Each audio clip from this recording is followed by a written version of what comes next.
dari 28,7% itu ada wilayah-wilayah tertentu yang ternyata tinggi undecided voters-nya. Salah satunya yang paling tinggi itu justru ada di Jawa Tengah. Nah, dari situ sebanyak sepertiga pemilih sebenarnya kami melihat itu belum menentukan pilihan atau ragu-ragu. Ada sekitar 34, sekian persen, artinya sepertiga mereka menjadi bimbang. Padahal kalau kita cek pada dalam survei sebelumnya tidak sebesar itu. Tentu saja ini semuanya terjadi oleh karena perubahan-perubahan yang terjadi juga di dalam kontestasi politik kali ini. Yang terutama kita lihat bagaimana Jawa Tengah ini menjadi benteng kekuatan politik calon tertentu dan juga partai tertentu. Dan inilah yang sebenarnya perubahan-perubahan terjadi yang ikut menentukan besarnya undecided voters di wilayah tersebut.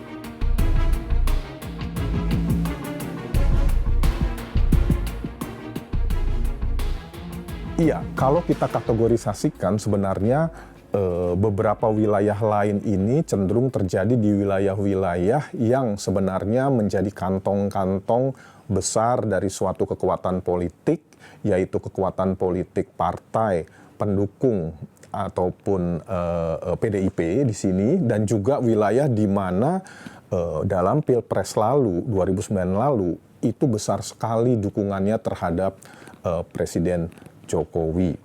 Nah, kelihatannya di wilayah tersebut, ya, baik di Sulawesi, kemudian baik di kawasan Kalimantan, kemudian juga di sebagian Sumatera, wilayah-wilayah yang bersinggungan antara partai politik, ya, preferensi partai politik tertentu, yaitu dalam hal ini PDIP, dan juga kekuatan dengan sosok pilihan dalam Pilpres itu pada Jokowi, disinilah sebenarnya yang terlihat wilayah-wilayah bimbang itu menjadi relatif lebih besar, ya. Jadi ada pengaruh di situ dari kontestasi yang terjadi dan mengubah juga pilihan-pilihan mereka menjadi lebih berhati-hati ataupun melihat situasi, ya, atau bahkan mungkin nanti suatu saat ketika tidak ada sesuatu yang menjanjikan, bisa jadi kalangan-kalangan seperti ini memilih untuk menjadi tidak memilih. Nah, misalnya seperti itu kemungkinan-kemungkinan itu masih bisa terjadi, dan kami lihat tentu ini semuanya bersentuhan dengan wilayah, sekali lagi,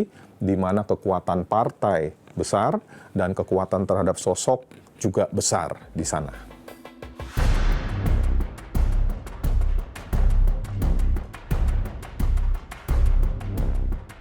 Kalau kita lihat sebenarnya tadi yang saya katakan di awal, ini lebih banyak undecided voters yang bersentuhan dengan kekuatan partai dan juga kekuatan sosok calon presiden atau katakanlah PDIP maupun Presiden Jokowi yang pada saat ini mempengaruhi terhadap pilihan dari masing-masing sosok di berbagai daerah.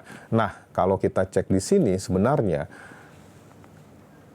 Ganjar Pranowo dan Mahfud yang sebelumnya dalam survei lampau itu terbilang relatif tinggi dan bersaing ketat dengan Pak Prabowo, sekarang signifikan menurun, dan penurunan itu terjadi di sebagian besar wilayah yang tadi yang saya katakan bersentuhan antara kekuatan partai dan juga kekuatan sosok Presiden Jokowi.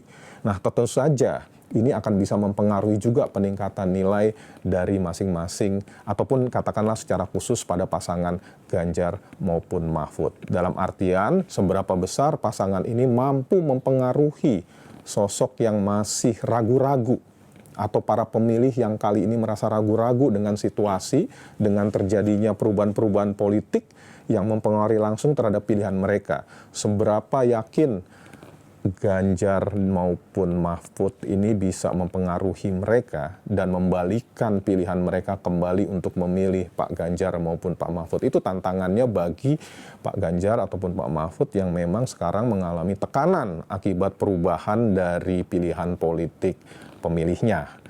Nah, bagaimana dengan pasangan nomor 1 sendiri, yaitu Pak Anies maupun dengan Pak Muhaimin?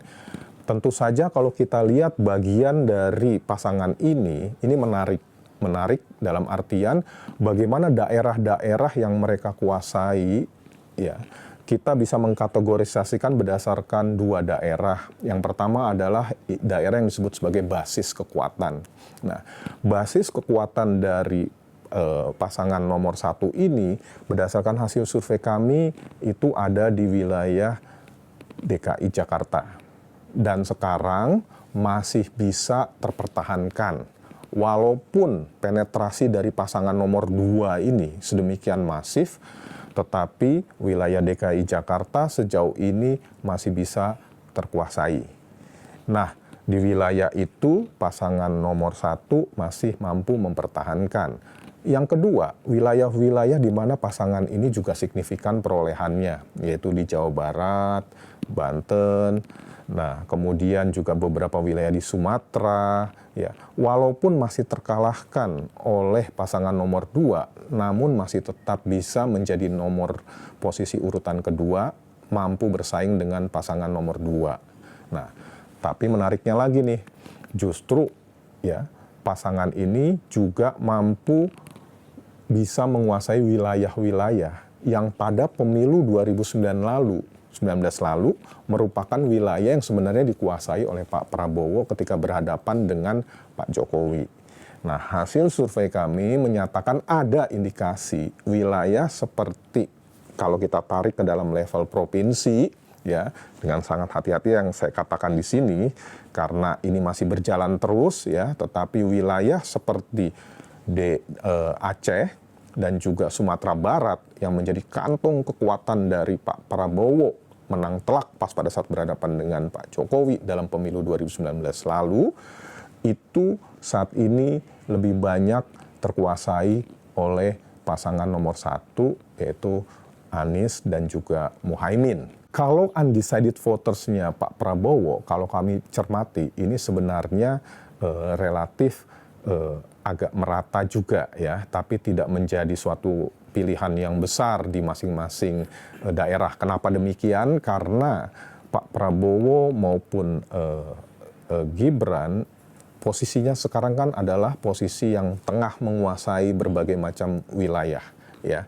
Nah, jadi kalau kita cermati setiap daerah justru terjadi peningkatan nih terhadap pilihan politik terhadap mereka ya. Nah, kalau terjadi peningkatan di situ, berarti siapa yang terkorbankan?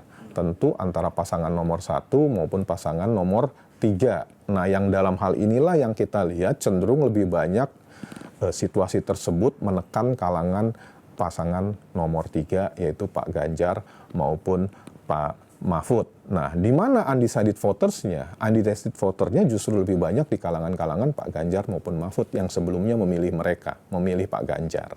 Ya, tetapi kalau Pak Prabowo lebih banyak justru semakin meningkat pilihannya, terutama di luar Jawa, ya, seperti wilayah yang memang menjadi kekuatan Pak Jokowi, yaitu seperti Nusa Tenggara Timur, Papua, itu relatif menjadi kekuatan bagi pasangan ini. Sulawesi, sebagian Sulawesi Selatan pun juga sebenarnya menjadi wilayah yang memang dikuasai oleh Pak Prabowo secara khusus maupun juga dengan calon wakilnya yaitu Gibran.